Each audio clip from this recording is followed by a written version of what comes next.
আসসালামু আলাইকুম viewers, welcome to my another blog. আশা করছি সবাই ভালো আছেন। তো আমরা ঘুরতে যাব আগামীকাল, তার জন্য দেখতেই পাচ্ছেন একটি বোতল ফুটা করে নিয়েছি।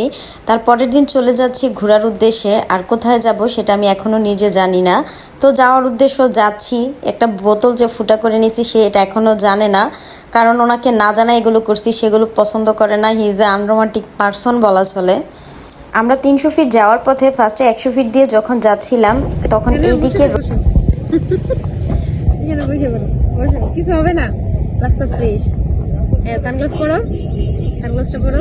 তো আমরা এখানে কিছুক্ষণ ওয়েট করি, তারপর এখানে বসে পড়ি। রাস্তাটা এত ফ্রেশ আর এত সুন্দর লাগতেছিল, যদিও ভিডিওতে সম্পূর্ণভাবে সেরকম আসে নাই। পরিবেশটা আসলেই খুবই সুন্দর মনোরম ছিল, তাই আমরাও নেমে কিছু ছবি ভিডিও তুলে নেই। তার কারণ ওইখানকার ওয়েদারটা আসলেই খুব লুকস ভেরি অ্যামেজিং। আকাশের ওয়েদারটাও খুব সুন্দর ছিল, কিছুটা ছিল নীল আবার কিছুটা ছিল অগ্নিঝরার মতন। খুবই ভালো লাগতেছিল আশেপাশের পরিবেশটা, তাই আমরা সেখানে দাঁড়িয়ে কিছুক্ষণ ছবি তুলে নেই, কারণ ওয়েদারটা তখন খুব জোশ ছিল। একটু পর হয়তো এই ওয়েদারটা নাও পেতে পারি। তারপর আমরা সামনের দিকে চলে যাই, বলে যে চলো তোমরা আজকে ঘুরতে আসছো, চারিদিকটা তোমাদেরকে আমি ঘুরিয়ে দেখাবো। আসলে চারিদিকটা খুবই সুন্দর ছিল, দুই পাশে গাছপালা থাকার কারণে আর বৃষ্টির পরের মুহূর্তটা আরও বেশি ভালো লাগতেছিল। এখানে নতুন বর বউয়ের ফটো সেশন চলতেছিল, আমরা এখানে কিছুক্ষণ ছিলাম, খুব মজা করি ওনাদের সাথে। ওনাদের যখন বললাম যে ও ফটো সেশন চলতেছে, তখন সবাই আমাদের দিকে তাকিয়ে থাকে। সামনে গিয়ে আমরা নেমে যাই, নামার পর ওরা বাবা ছেলে চলে যায়, আমাকে রেখে একটা বাসায় ঢুকি কিছু পানি আনার জন্য। একটা আন্টি আমাকে পানি দেয়, হাতে পানি নেওয়ার পর আমরা একটা নিরিবিলি রাস্তা দিয়ে চলে যাই আর ওইখানে গিয়ে ভিডিওটা বানাবো। আর দ্বিতীয় কথা হচ্ছে কি, ওইখানে ওয়েদারটাও খুব সুন্দর থাকবে। আমি একটু প্রথমে ওকে বলি, কিন্তু রাজি হয় না। বলি যে তুমি আসো, দুজনে একসাথে ভিডিওটা বানাবো, কিন্তু কোনো মতেই রাজি হয় না। বলে যে তুমি ভিডিও বানাও, যদি ইচ্ছে থাকে আমি ভিডিও করে দিই। তো তারপরে এদিকের জায়গাটা অনেক বেশি সুন্দর ছিল, আমি দাঁড়ায়া হাইটা সব রকমভাবে একটু ভিডিও করে নেই।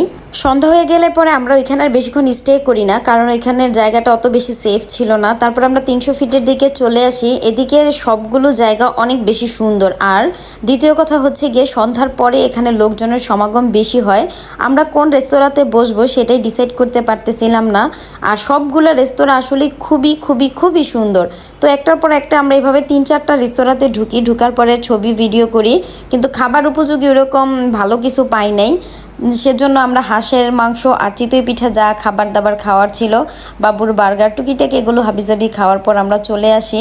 তো এক একটা রেস্তোরাঁতে যখন ঢুকি দোলনা ছিল, উপরের জায়গায় বসার প্লেসগুলো সম্পূর্ণটা ভিডিও আমরা করে নিয়ে আসি, কারণ প্লেসগুলো আসলেই খুবই সুন্দর ছিল। একটা রেস্তোরাঁ থেকে অন্য একটা রেস্তোরাঁ খুব সহজভাবেই সুন্দরভাবে দেখা যাচ্ছিল, আর অনেক চমকপ্রদভাবে ওনারা লাইটিং করেছে, যার কারণে অনেক বেশি সুন্দর লাগতেছিল। মাহের তো বারবার বলতেছে আম্মু আমি ওইটা তো উঠবো, চলো চলো। তো নামার সময় এখানে সিঁড়িতে বসে কিছুক্ষণ ভিডিও ছবি তুলে নেই, তারপর চলে যায় গ্রামীণ বিলাস রেস্টুরেন্টে। এদিক দিয়ে ঢুকার পর্যন্তই আমাদের ভিডিও হয়েছে। তারপর মাহবুবের একটা ভাইয়ের সাথে দেখা হয়েছে, ও সেখানে বসে অনেকক্ষণ ওনার সাথে গল্প করে, আমরা কিছুক্ষণ দোল খেলি। তো মাহের অনেক বেশি মজা করতে পারতেছে, কারণ ও অনেকদিন পর বের হয়েছে। আর দ্বিতীয় কথা হচ্ছে গিয়ে ও এক জায়গায় কখনোই স্থির থাকতেছে না, এদিকে যাচ্ছে কিছুক্ষণ ওইদিকে যাচ্ছে, মানে ও যে কি করবে ও নিজেও বুঝতে পারতেছে না।